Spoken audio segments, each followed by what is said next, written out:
அம்மா எனக்கு ஃபஸ்ட்டு காலெல்லாம் ஒரே எரிஞ்சுது, ஒரே நோவு, நடக்கவே முடியல, அப்படியே முள் குச்சி போல் அது போலலாம் இருந்தது. ஆனால் இப்போ வந்தால் நான் அந்த மெடிசன்லாம் எடுத்தேன் நல்லா இருக்குது. அந்த ரிசல்ட் சொல்றதுக்காக தான் நான் வந்தேன். இப்போ மட்டும் ஃபஸ்ட்டு என்ன மெடிசன் எடுத்திருக்கீங்க? ஊசி மூலமா ட்ரீட்மெண்ட் எடுத்தீங்களா? அதுக்கு முன்ன ரொம்ப இது இல்லை, நடக்கவே முடியல. இப்போ எல்லாமே வேலையெல்லாம் செஞ்சுக்கிறேன், கடவுள் செய்ய வேலையெல்லாம் செஞ்சுக்கிறேன். ரொம்ப நல்லா இருக்குதுமா.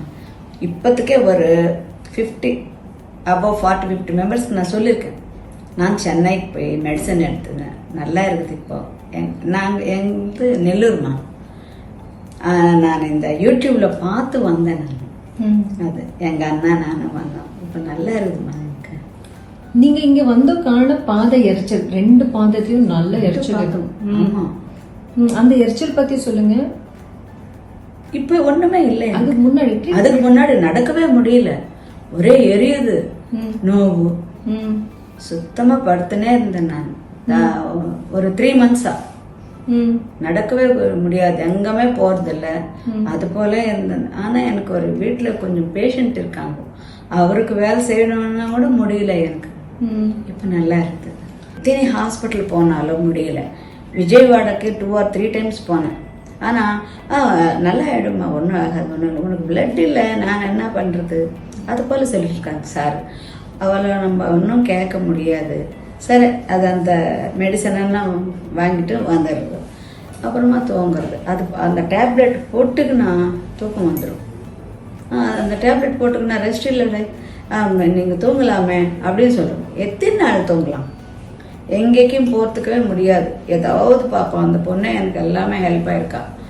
இப்போ யாருமே நானே போயிட்டு எங்கேன்றது அந்த ஸ்டோருக்கு எல்லாமே நானே போயிட்டு வந்திருக்கேன்.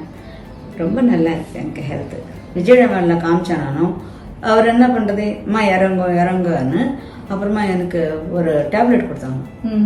ஒரே தூக்கம், தூங்கிட்டே இருப்பேன். அப்புறமா அசல் நடக்கிறதுக்கே முடியலையே எனக்கு. அப்போதான் நான் யூடியூப்ல சும்மா அப்படியே பார்த்துன்னு இருந்தேன். பார்த்து அப்போ ஃபோன் பண்ணேன். ஃபோன் பண்ண அப்போ இவங்கெல்லாம் ரிசீவிங் நல்லா பண்ணிட்டு இருக்காங்க ரிசப்ஷன்ல. இது போல வாங்க மேடம் நல்லா பார்ப்பாங்க அப்படின்னு சொன்னாங்க. அதனால வந்தேன். அப்படி எனக்கு மாத்திரம் காட் கிஃப்டா நல்லா இருக்கு. இப்போ ரொம்ப சந்தோஷம். நிச்சயமாம்மா நல்லா இருக்கேன். எப்போது 1 மணி நேரம், ஒரு அரை மணி நேரம் அப்படின்னு உக்காந்தா கொஞ்சம் லைட்டா திமிரு வரும். அது யாருக்குமே வரும். ஆனா கொஞ்சம் எனக்கு பிளட் பர்சன்டேஜ் ரொம்ப கம்மி, அதனால்தான் அது போல இருக்கும். இன்னுமே ஏதாவது ப்ரெஷர் நல்லா இருந்தா நல்லா ஆயிடும் நானே நினைச்சேன். ஆனாலும் உங்களெல்லாம் நான் கன்சல்ட் பண்ணணும்னு வந்தேன். சூப்பர். இப்போ நீங்க என்ன அந்த ஊசி மூலமா ட்ரீட்மெண்ட் எடுத்திருக்கீங்க, அந்த ஊசி ரொம்ப வலிச்சதா? ஒண்ணும் இல்ல. அதுக்கான நீங்க ஏதாவது ஹாஸ்பிட்டல்ல தங்க மாதிரி இருந்ததா? ஒண்ணும் இல்ல. இது பத்தி சொல்லுங்க. அசல ஊசி போட்டது ஒண்ணுமே இல்லை அதனாலலாம். ஆனா ஒரு 2 நாள் திமிர இருந்தது. கொஞ்சம் ரெஸ்ட் எடுத்துக்கினா நல்லா ஆயிடுச்சு. டாக்டர் கூட கன்சல்ட் ஆயிட்ட பிறகு எனக்கு ஊசி போட்டாங்க. ஊசி போயிட்ட பிறகு ஒரு மணி நேரம் கூட இல்லை நான் ஹாஸ்பிட்டல்ல. 2 மணிக்கெல்லாம் நான் கிளம்பிட்டேன். நான் எங்களது நெல்லூர் இல்லை, வீட்டுக்கு போனேன்னு அப்புறமா நான் கிளம்பிட்டு போயிட்டேன். கொஞ்சம் ஒரு ஹாஃப் டே மட்டும் வீட்டில் கூட நான் ரெஸ்ட் எடுத்தேன். அவள்தான் கொஞ்சம் நல்ல வேலைமே பண்ணிடுறேன். நான் நல்லா இருந்தது எனக்கு. எடுக்க முன்னாடி நான் ரொம்ப ஃபீல் ஆகிட்டு இருக்கேன். நான் நடக்கிறோமா இல்லையான்னு அதே போல் ஒரே ஃபீலாக இருந்தது.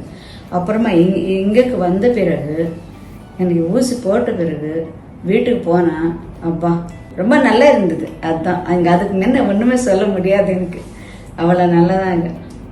குட் ரிசல்ட் வந்தது. Good result 100%